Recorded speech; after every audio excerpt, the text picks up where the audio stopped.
Hi guys, as probably many of you know, I'm Elena from Stores. Thank you.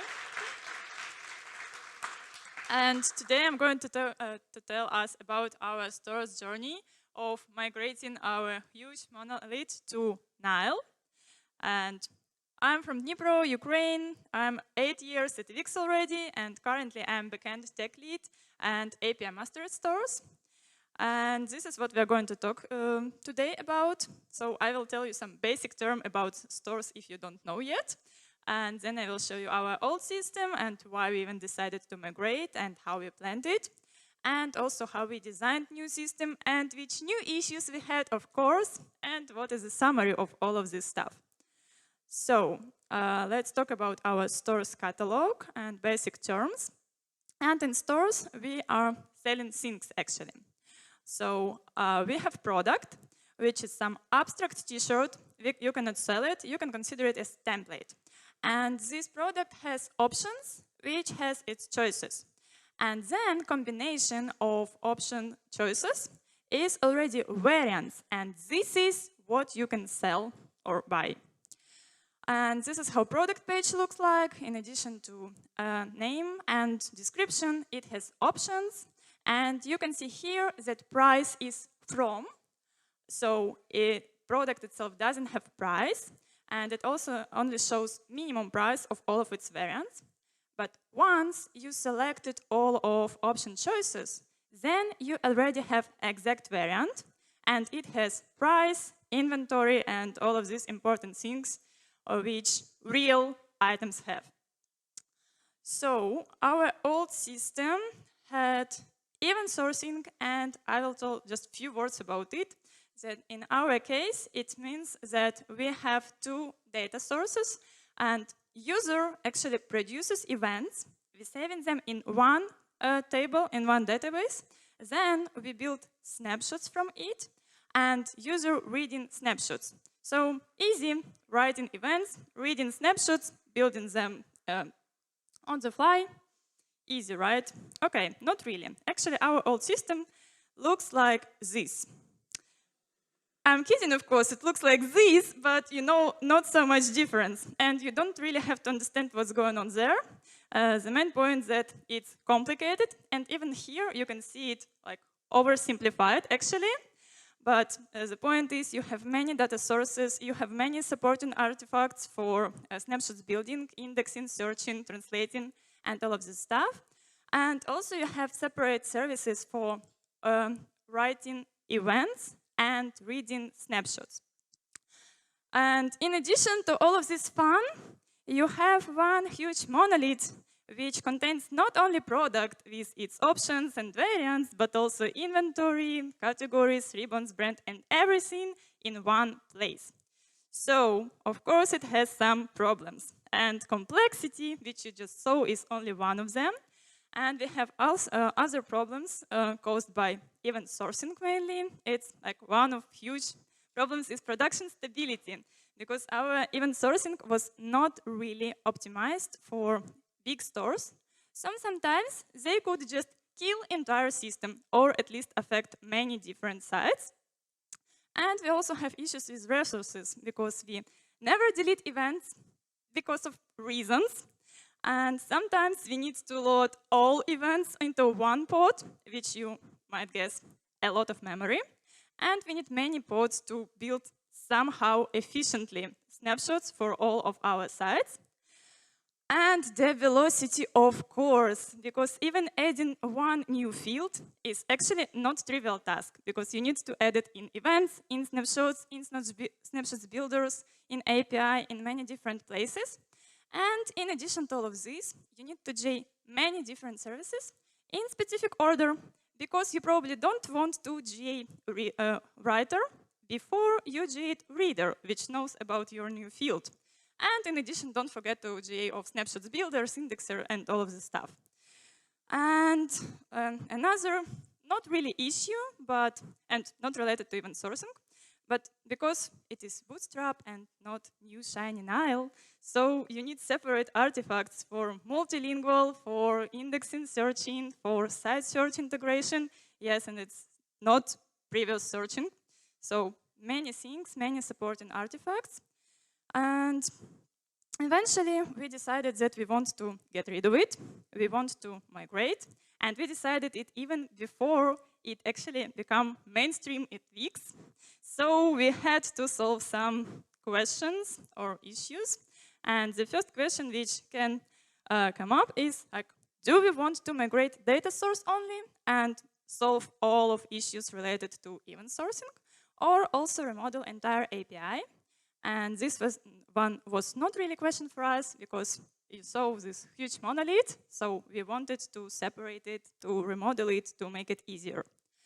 And another question is if we can rewrite, if we should rewrite entire system or we can do it in separate parts. And what is rollout plan? So can we just roll out it to new users and forget about existing? And also, if we should implement only feature parity or add some new features while we're developing. So, regarding entire system or on parts.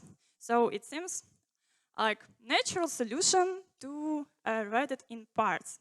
So in this way, you can focus on specific domain and have shorter rollout cycle because everybody is working on one task, so you can deliver it faster.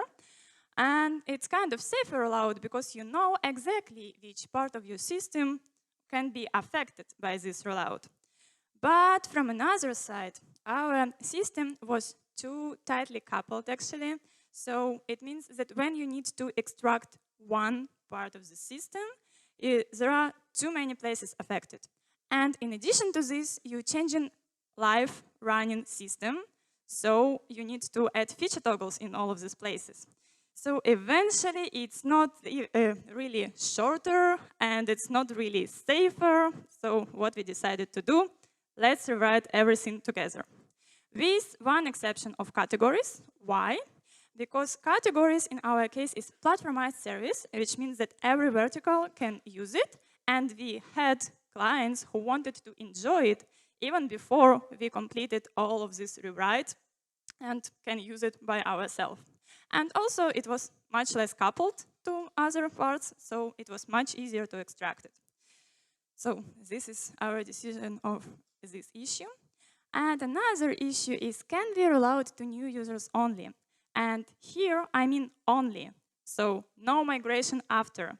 And this was our original plan, actually. So don't bother with migration, backward compatibility, and all of these boring things. And also not support weird edge cases of old system and weird stuff that user did there. And you can define new limitations. So you can do whatever you want, but it means that you need to support your legacy system forever. Or wait until your users migrate by themselves, because new system is so cool and they need these new features so much, so all of them for sure will migrate. But you know that it never happens, so support legacy system forever. And another issue with this approach is that all apps that we have in app market today will suddenly stop working for these new sites because they know only how to work with legacy API and they don't know what to do with your new sites. So what we decided to do is to roll out to new users first, of course, because we want to have faster feedback and to see how it's going. But keep in mind migration and migrate everyone eventually. And also write API bridges to support apps and Velo, which actually means that we create something called proxy API. It's a separate service, which all of your existing clients supposed to call. And under the hood, it knows if it's new system or old one. And if it's old one, then just proxy calls to it. And if it's new one, then it knows how to convert responses and requests and how to deal with your new system. So you don't need to force your clients of old API to migrate immediately and to figure out how all of this works. And also, we prefer to use our new APIs in all our external flows, but because we actually have these API bridges, sometimes we can postpone this migration and save time to something else. And another question is, should we support feature parity or also implement some new features. And let's consider example of ribbons. And ribbon is this small text in top left corner of a product, which says like new arrival or bestseller or whatever to catch visitors' attention. And in old system, you had it as native property of product. So if it's changed in one place, then only this product affected, that's it. But in new system, we want to have something which we call bank. So we want to have one centralized place for managing all existing ribbons in your store. And when you change it in this place, then it's changed in all related products. So of course, you will model API differently, you will model domain differently. And what if you decide to first release with feature parity and just know that you will need to implement it later? So with parity, you don't have any additional work or risk before allowed, both on client and server side, but you do need to do additional data migration after allowed. So you just migrated all your data from old to new system, and now you need to do another migration to this new data structure of ribbons bank. So also it means that you already released new API, and you have some clients of it who just migrated from your legacy API, and now they need to migrate again to this new bankable API. And of course, you will need to do UI migration, but after allowed, so you can postpone this work. So we thought, what if we do API ready for future on server side, but keep UI only on parity? So we save work on client side before migration, but do additional work on server side before migration. It means also more complicated data migration before allowed, because it's not straightforward already, but you don't need to do this additional data migration later, and you don't need to do API deprecation later. And you will still need to migrate UI one day, but what is important here is that we figured out that in order to support new API and old UI, we had to do many hacks on server to make them work together. And eventually, we decided not to go this way and just to have it as new feature from the day one during rewrite. And the general decision for us is we still strive to parity. We don't try to implement everything while we're doing this rewrite, but we use common sense. And if it slows us down and makes our life much more complicated, then we can allow ourselves to do new features as well. And of course, when you're taking this decision, you need to take into account your capacity, both on server and on client, because you not always can allow yourself to do more work before allowed. Sometimes you have to postpone it. Okay, so we decided how to migrate, what to migrate, that we do want to migrate. So let's design. And here we will focus on relations modeling in Nile world, actually. And first case that I want to consider is actually items bank. If you remember this ribbons bank, where it was native property, and now you have one place. So requirements actually that you need to be able to query all ribbons from all products in your store. Also, change in one place should affect all your products. And we have another requirement to avoid zombie ribbons. And what it means is that if a ribbon was added to some product once and then is removed from all products, or all products with it was removed, so it's not assigned to anything anymore, so we call it zombie, and we don't want to show it in this table. So with this requirement, we first thought that, okay, in old system, it was embedded entity in product. So can we do the same in new one? And actually, it means that product read and write endpoints pretty trivial because it's part of product. But then update ribbon becomes a bit more complicated. You can start some async task to query products in batches and update ribbons for them. But then you also need to take care about out of order messaging and how do you actually rename it if it doesn't have ID or even if it does. So it's complicated, and even more complicated is query ribbons, because it's some complicated aggregation query across all your products, and you need to do something with it, and there is not so easy solution for it. And zombie ribbons in this solution cannot really exist, which is cool. And multilingual is kind of supported out of the box, but not really, because it's native property of product.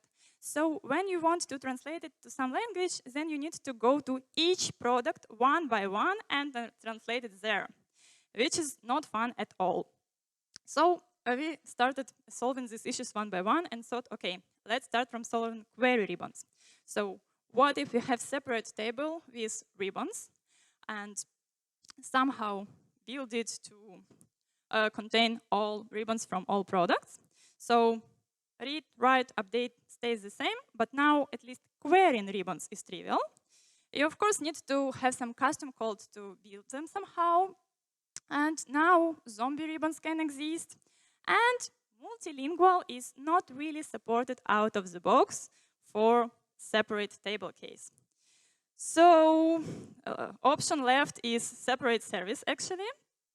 And here product read becomes more complicated because you need either to do two separate calls to product and ribbon, or do materializer, which actually means save ribbon data in product database as well. And product write also becomes more complicated. You need to do two separate calls, one to write to create product, another one to create ribbon. But more complicated, but actually pretty solvable, right? And also update ribbon now becomes trivial because you have separate service for it. You update it in one place and all products listening to this update and receive updated ribbons. And query also pretty trivial now, which is great. No custom code to build these tables or something like this. Still need to handle zombie ribbons cases somehow. And multilingual was not supported at the moment when we was working on it. It was not supported for product read materializer case, to be more specific. But we really wanted to use it. So what do we do about it? We do it as separate service, but we are lacking some features from Nile. And we actually just go to Nile and ask, guys, could you be so kind and support multilingual for materializer, please? And the answer was yes, sure, we would be glad to do it. So this is very important thing here. Don't be shy, and you can ask for new features in Nile, actually. And another new feature that we requested from Nile was in order to support zombie cases. So how we decided to do it, we decided to have counters on ribbons to count how many products assigned to it. So basically, we listening to product domain events, product created, updated, and so on. And if it has ribbon inside, then we increase counter or decrease counter for this ribbon. And for this, we needed next features. It's domain events with differences in order to know which exactly ribbons was added or removed to this product. And also idempotency feature to make sure that we don't increase or decrease this counter twice. So with these new features and with this support from Nile, we actually now have a good solution, and we model all our banks as separate services. So this is how our new system looks at this point. Next example is one-to-many relation design. And let's consider inventory example. Inventory is basically how much products you have in your store and if you have any. And in our requirements, we need every product has up to 1,000 inventory items, actually per each variant, of course. And every inventory item were linked to exactly one product. And what is important requirement here is that product can exist without inventory. If it doesn't have any inventory items, then we just have some default value, like always in stock or always out of stock or whatever product decide. So some obvious modeling of it would be to have array of inventory items as part of product entity. So basically in same service. But you probably would like to model it as separate services in one of next cases. Like one if n is like number of childs are pretty big or unbounded. And in our case, it's 1,000, so pretty big actually. Then even if this n is relatively small, and only you can decide what is big or small, but number of child small, but the object itself is pretty big. So then you also would like to consider it a separate service. And also if child entity is reusable without parent and holds its separate domain. So if we would like to use inventory not only in products, but also in other services, then it's also a way to go. It's not the case for us, but we have enough motivation without it. And last but not least, that child entity has its own life cycle. And what it means, in our inventory example, actually, product created, updated by user, by site owner. And usually it's updated pretty frequently in the beginning, but probably not so frequent after it's stabilized somehow. But from the other side, inventory mostly updated by visitors, by users of users, when they are buying these products. So it, for sites with high traffic, can happen very often, and usually when product itself is not updated anymore. So their update cycles is completely separate. They have separate SLA, and they just seems to should be separated. So we decided that we do model it as separate service. Product ID is part of entity, inventory entity to ensure one-to-many relation. And product ID is required on creation and immutable, but we don't really check that product exists on inventory creation. Why? Because this is cross-service validation, which is complicated by itself, but it also doesn't protect you in 100% cases. Even if you check it on the creation, then something can go wrong after all. You can have some race conditions, and you still have inventory with not existing product. But because we want to avoid it as much as possible, we still try to delete inventory when product deleted. So now our system looks like this. We added another separate service. And now let's consider similar but a bit different use case when we have one-to-many relation, but we do need at least one policy. So example of requirements is actually we have product, and as you remember, we have variants, and product can have up to 1,000 variants, and every product must have at least one variant, because it just doesn't make sense without variants.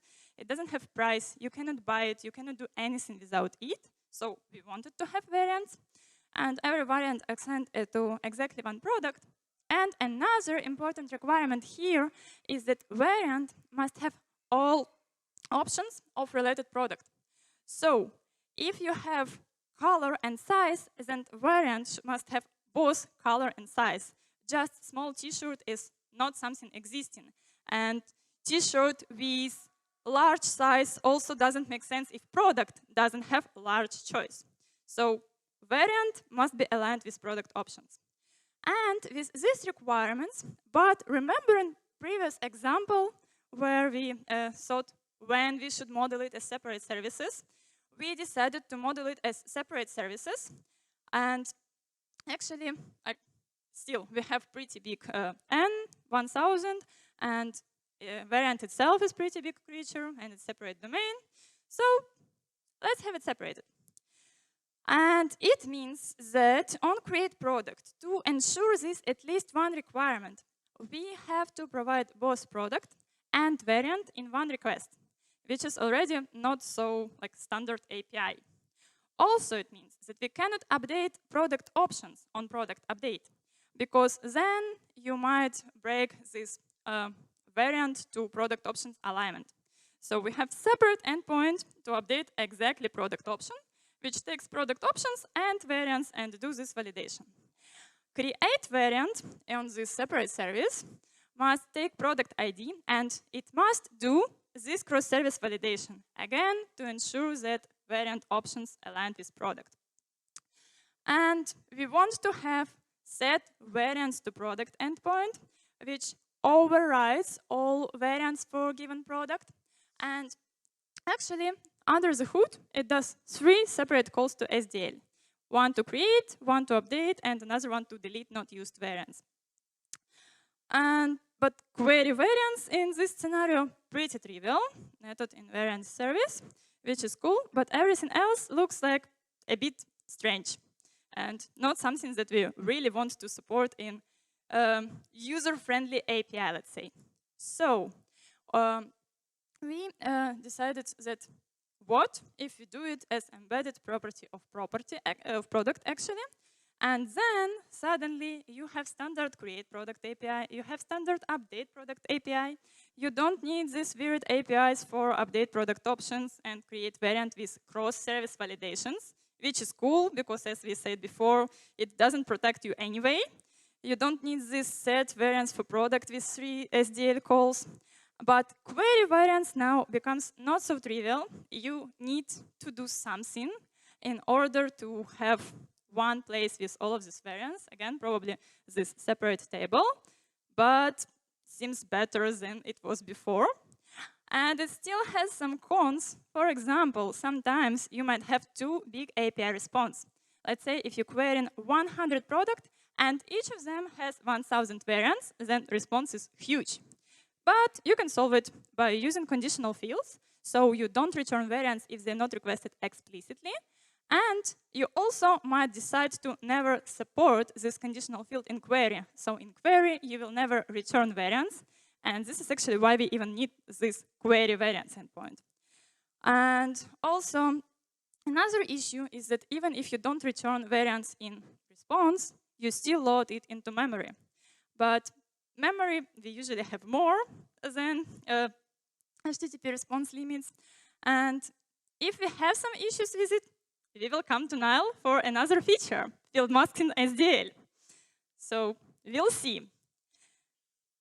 Okay, so regarding this, eventually we decided to have product and variant in one service. Okay, so did we solve all our old problems? Complexity. Kind of. You know, this new system is still complicated, but much better than we had before. And at least it now has clear boundaries and responsibility separations. And production stability, we, of course, solved all even sourcing-related issues. We'll see which other issues we will have.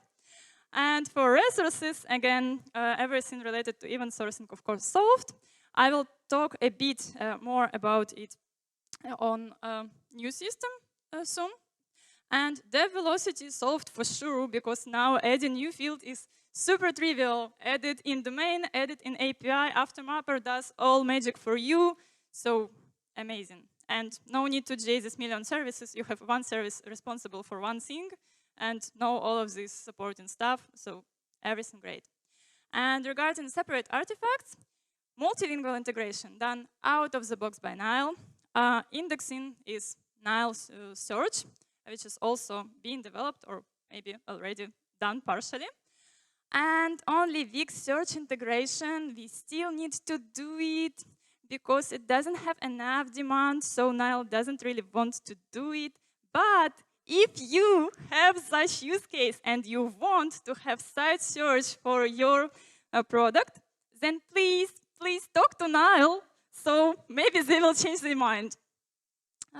Okay. So, in addition to old problems solved, we also have many cool features for free from Nile, like data extensions and optimistic clocking. And domain events sent out of the box by Nile, by SDL, which also means that now BI engineers can write their BI events based on domain events by their own, so zero work from developer side, so we are happy, of course. And GDPR and PII support out of the box, which was a huge pain on even sourcing system. And also visibility. And partial update with field masks, which was not even supported on old system, but requested a lot. So, everything great. We are done. Let's celebrate, right? Okay, not so fast. Of course, we have some new problems, and some of them easy. For example, we were afraid that we don't have events now, so we don't really have user intent logs, but we have visibility, BI events, and all of this stuff, which actually solves all our needs. And in the beginning, we had issue with optimistic clocking and fields which updated internally by server. So if some of such fields updated, then revision increased. And then when client tries to update your entity, it fails because of optimistic clocking. But then Nile implemented protected and materialized fields, so this issue also was solved. And also we were afraid that now it will be harder to implement when some single operation affects many different entities. So actually, let's say we want to increase all prices by 10%. In event sourcing, we just had one event, and then our snapshots builders took care about all of this. But now we have async infra, which does it asynchronously, querying some products in batches and updates them. So also solved, easy. Now, not that easy issues. And let's talk about client migration. So before, our client did one call to read product and received product, options, variants, everything. Now, if client needs to receive all of this entity from all of these million new microservices, then it needs to do many calls, or we need to have to solve somehow. So what the options we have? First one, let client suffer. Okay, I mean, solve it on their side. And if you often need to have your main entity with its children, then it means that all clients repeating this code over and over again on their side, which makes their life harder, but okay, maybe we don't care. And error handling now happens on client side.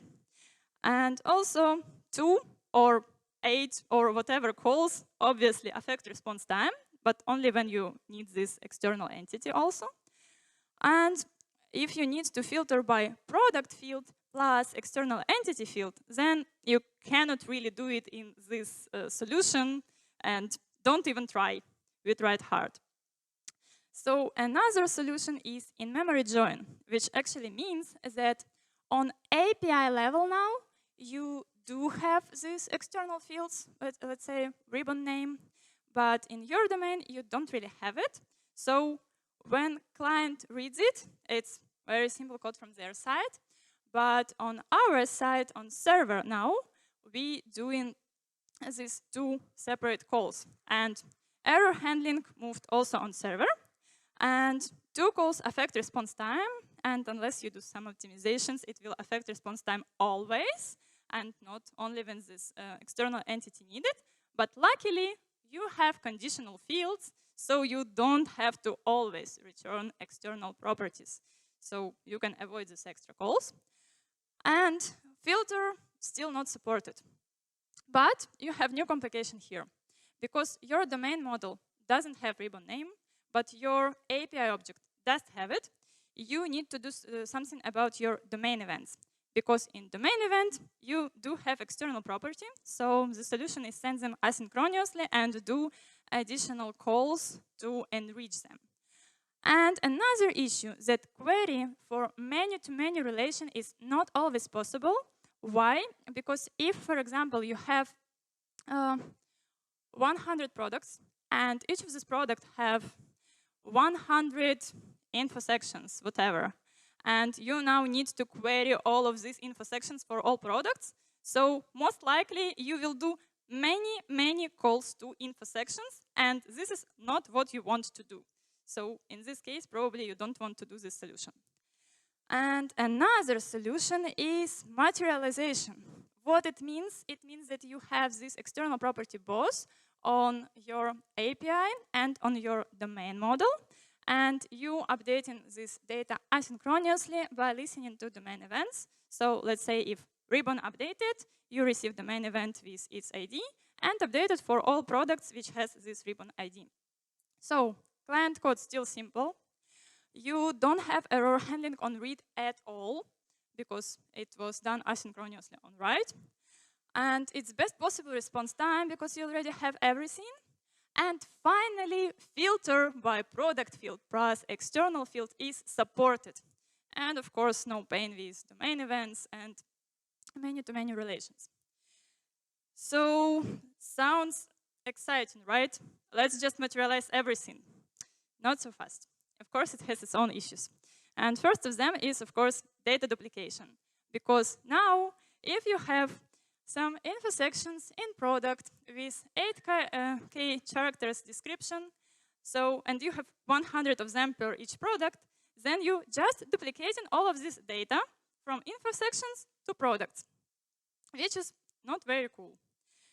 Another issue is, again, you might have too big response in queries, and we already solved it by conditional fields, and maybe don't allow them on queries.